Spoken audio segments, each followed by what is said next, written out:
Hey guys, what's going on? It's Eli, back with another review video, and yes, that's right. You read the title of this review, and as I teased in the last review, I'm going to be reviewing another Disney Direct-to-DVD sequel, and this is another one that came out in theaters, and this month, it is celebrating its anniversary, so yes, that's right. I'm reviewing Peter Pan Return to Neverland. Yes. What's there not to like about Peter Pan Return to Neverland? I actually think it's pretty good. I actually do enjoy this Disney sequel. Man, I remember because the first time I had seen this was when, it was on the Disney Channel, and Toon Disney, Disney XD, whatever. And, I just remember just getting so excited and hyped to watch this whenever it was on TV. And especially, one cool sequence, which, we'll get to, I remember, one time, with Disney XD, there was, a movie lineup, they were showing 102 Dalmatians, Tarzan, Hercules, and this. I remember that, and, so yeah. And of course, eventually I got the DVD of this, and, yeah, there's a lot to this movie that I think is actually quite enjoyable. But anyways, so yeah, we'll come to the story, read the story. Wendy is all grown up with children of her own, and as the Blitzkrieg rages, she calms them with tales of Peter Pan. Wendy's stubborn 12-year-old, Jane, has no patience for such nonsense until Captain Hook uses the girl as a pawn in capturing his arch-rival, Peter Pan. Tinkerbell and the Lost Boys come to her aid. However, even they cannot make Jane a believer in the magic of imagination unless she believes she cannot fly and there is no other way for her to return home. So yeah, so it's pretty interesting because this time, it focuses on, Jane, because, Jane gets to experience, Neverland, and with Peter Pan, everything that her mother, once experienced, and I also feel like mentioning this, yeah, because, there is no mentionings of, John and Michael in this. I guess that's understandable. They grew up and they moved out and that kind of stuff. So, But yeah. So at the beginning of this film, it's really cool because I like how this movie opens, where we see, what happened, events that happened in the first film, in the form of clouds, shadows, and we see Peter Pan on the Flying Dutchman. Well, not Flying Dutchman, the Flying Jolly Roger. Oh, jeez.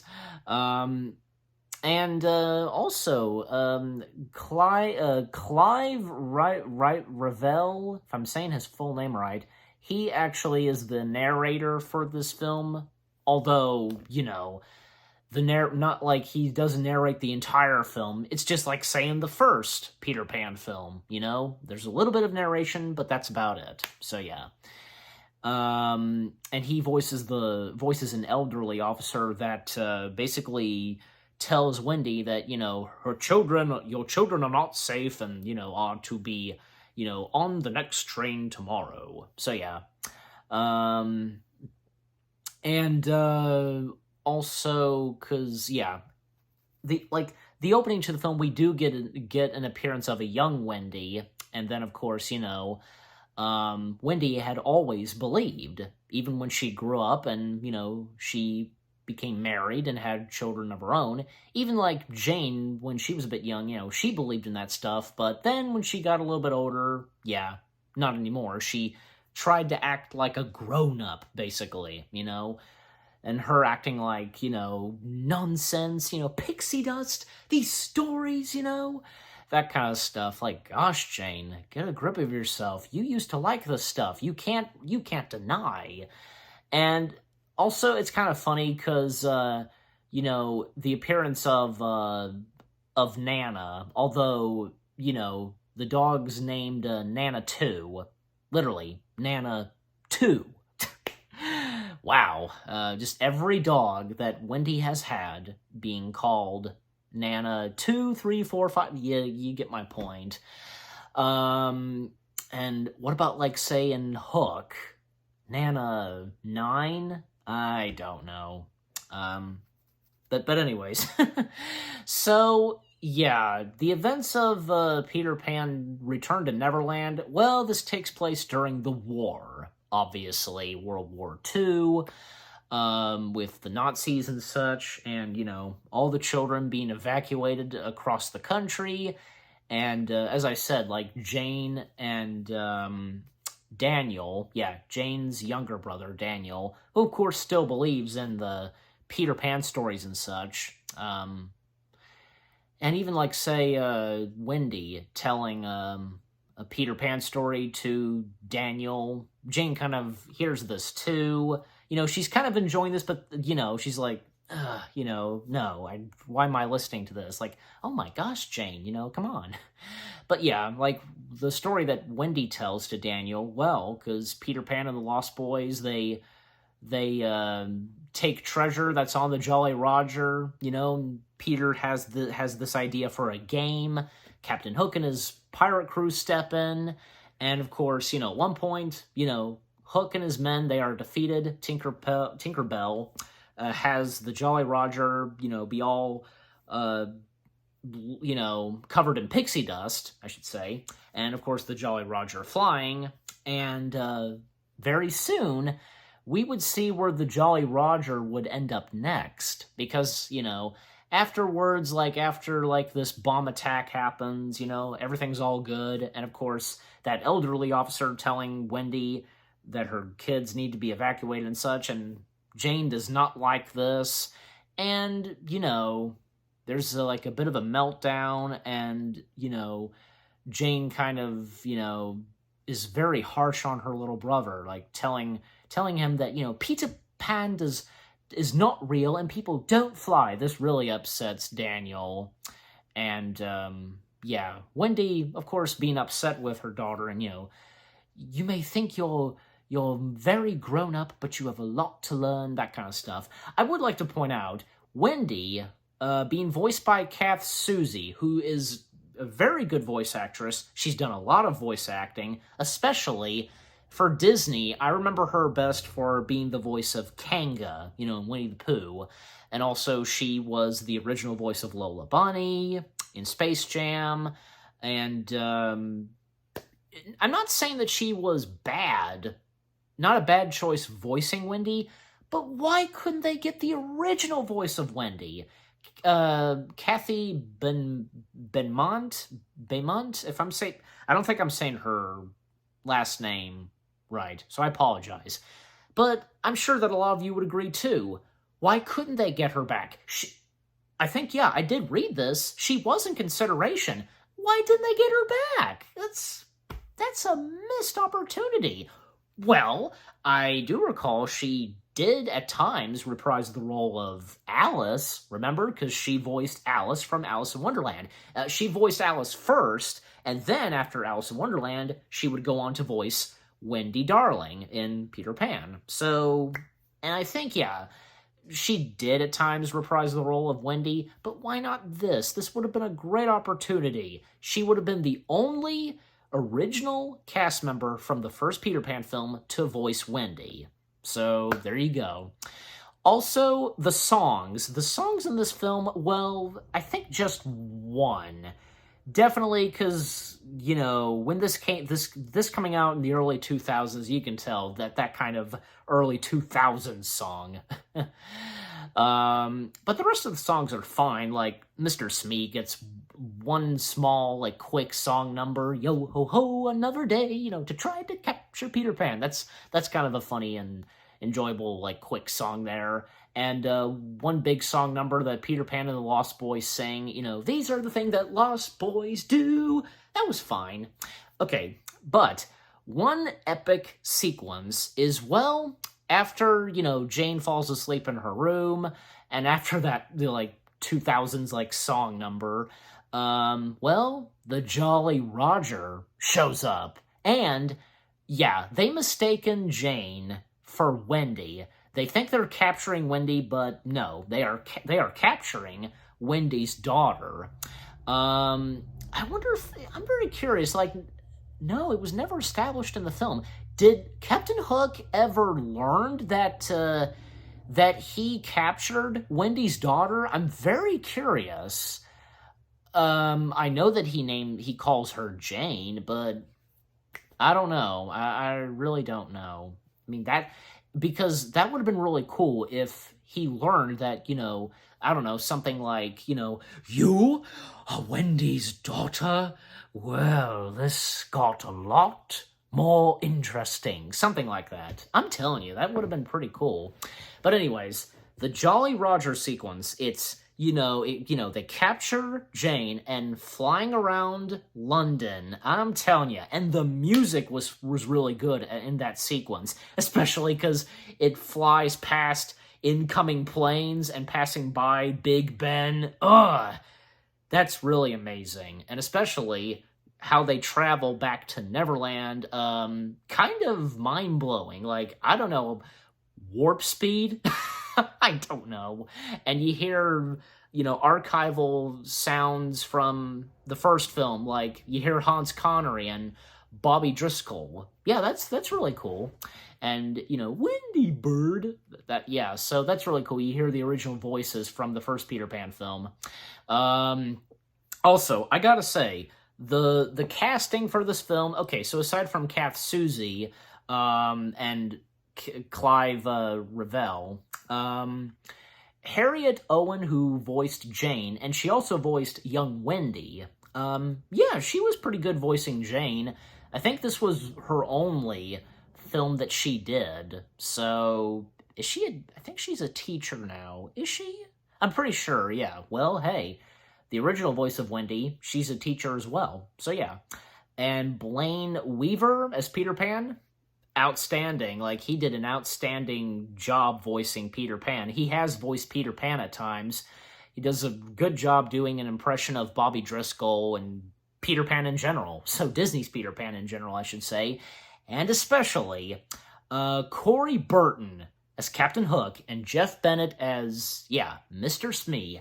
Oh my gosh, they are definitely the best, current, voices for these two characters.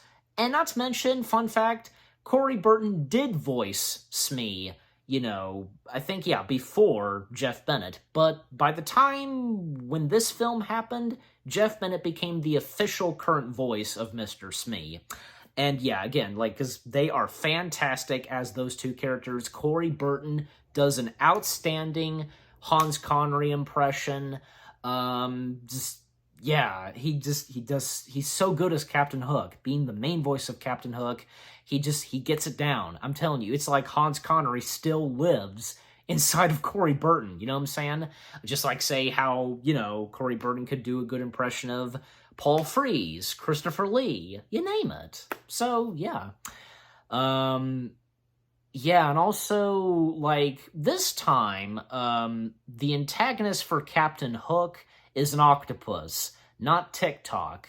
I read this that, I don't know, the animators felt that, it wasn't necessary to do TikTok, and, I don't know, the jokes, I want to say, and that's why they created the octopus. I don't mind the octopus.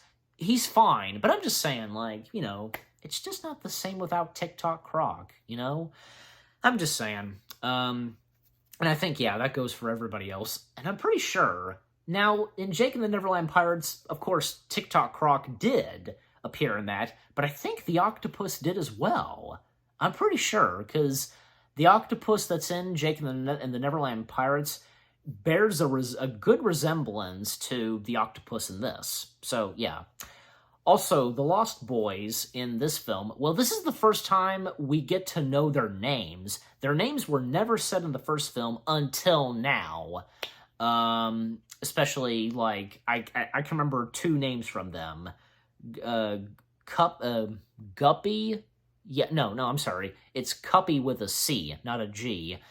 For some reason, like, we all know what Cuppy's voice sounded like in the original film, like, oh, like this, it was a grown adult voicing Guppy, you know. But this time, Guppy was voiced by the young Spencer Breslin, remember? Because best known for Curtis in the Santa Claus films. That's kind of strange, like, why? Why couldn't they just keep how Guppy sounded in the first film? I remember correctly, Wally Wingert, yeah, I'm saying his last name right, he was originally, according to him, he was originally going to voice Cuppy. Why? I don't know. It's one of those things, you know. But, yeah, and especially Tinkerbell, yeah, didn't talk about Tinkerbell that much. She's once again jealous of Jane, just like how she was with Wendy. Gosh.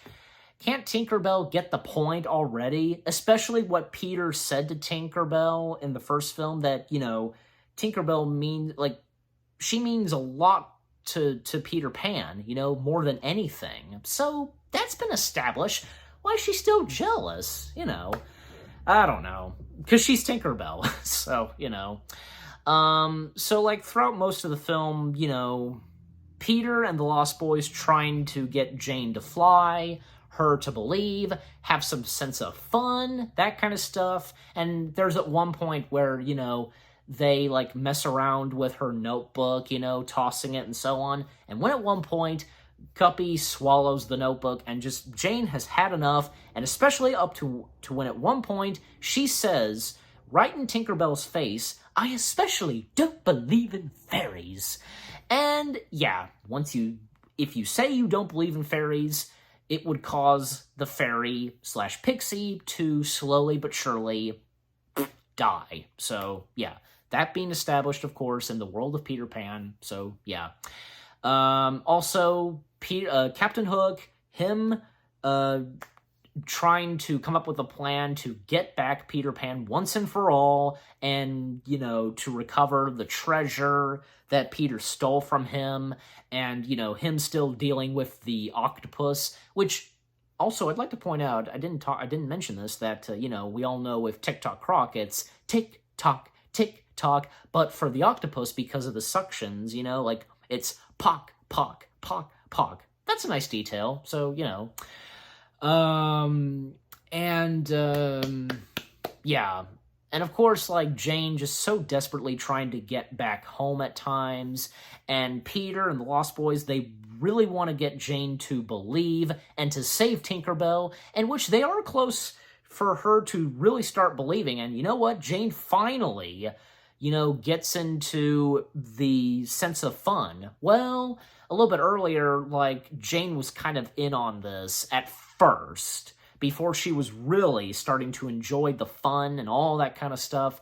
She was kind of in on with Captain Hook's plan to lure Peter Pan and to trick him. So she was in on the plan at first, but then, of course, later on, and she regrets it, of course. And especially because Hook gave Jane a whistle to blow to give out the signal and the pirates would come out. Well, at one point during the song number, you know, things that the Lost Boys do, and Jane becomes an honorary lost girl. She becomes the first ever lost girl of Neverland. Toodles spots the whistle, he blows it, and of course, Hook and his men, they come in and they capture Peter and the Lost Boys, and the liar reveal of Jane, even though, okay, she of course regrets being part of it, and just, you know, and of course Peter telling Jane, you know, because you don't believe in fairies, Tink's light is going out. And I just love, you know, that Hook said to Jane, you know, Captain Hook gave his word not to lay a finger. This is the hair I will not harm. Gosh, dang, Hook, you know, and he really is going to harm Peter Pan. So, yeah. And of course, Jane, she makes her way back to the Hangman's Tree, you know, the hideout for Peter and the Lost Boys, and it's at one point too late. Tinkerbell seems to have died, and another rendition of that song number, you know, da-na-na-na-na. I really can't remember the name of the song, so, you know. Jane finally does believe in fairies, and Tinkerbell, of course, comes back to life, and everything's all good.